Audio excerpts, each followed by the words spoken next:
فيديو جديد النهارده. قبل ما نبتدي ما تنسوش تحطوا لايك وتشتركوا في القناه وتفعلوا الجرس عشان يوصلكوا كل جديد. ويلا بينا نبتدي. دي قصه البنت الجميله. انا هقوم بقى كده وهحضر بقى كده لبسي.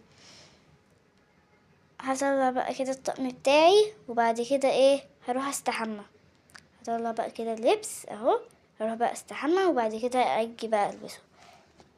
بعد ما استحمت اخيرا خلاص كده خلصت. دلوقتي هلبس بقى الطقم بتاعي عشان اروح المدرسة، واحط بقى الترنج بتاعي في الدولاب. وبعد كده بقى هلبس الطاقية بتاعتي. بعد كده هنزل. انا كده كل حاجتي في المدرسة، والمدرسة كده اصلا بتحضر لي بيبقى فيه وقت للاكل. ما انا بقى هروح دلوقتي بقى كده هروح. باي. دلوقتي بقى هروح احضر بقى الغدا عشان اول ما البنت ترجع من المدرسة تلاقي الغدا جاهز. هحضر دلوقتي بقى كده الاكل. اول حاجه مكرونه وولع عليها النار، وبعد كده بقى احط بقى كده اللحمه، وبعد كده اقعد بقى اطبخهم كده. هطبخ. ايوه بقى انا هصحى واغير بقى كده لبسي عشان اروح الشغل. هو كده اصلا مش لازم مش لازم اصلا مراتي تتعب كده وتعمل اكل.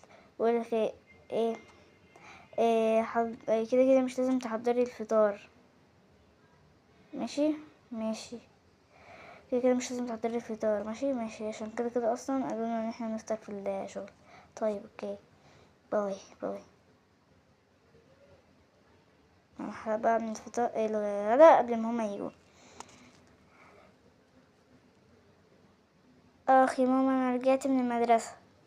طيب يا حبيبتي انا دلوقتي راح اغير لبسي وانام شوية. كنت انت حضرتي الغدا. اوكي يا حبيبتي. ماشي.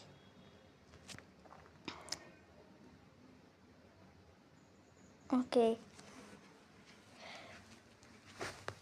بس انا بجد مبسوطه قوي ان انا رجعت البيت عشان عشان انا كنت تعبانه قوي النهارده. كان يوم صعب قوي.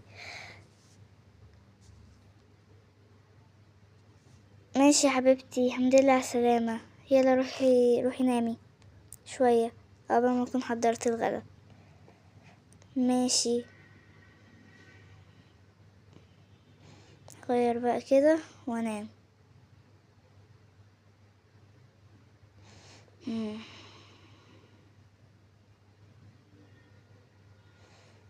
وايه هنام بقى.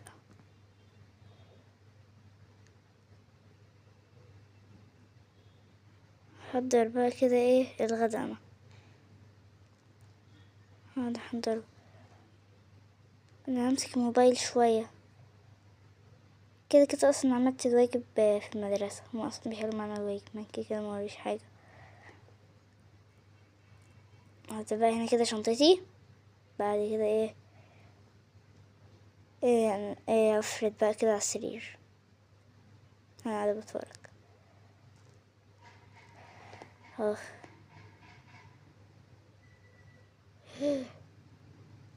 استنوا بارتي 2.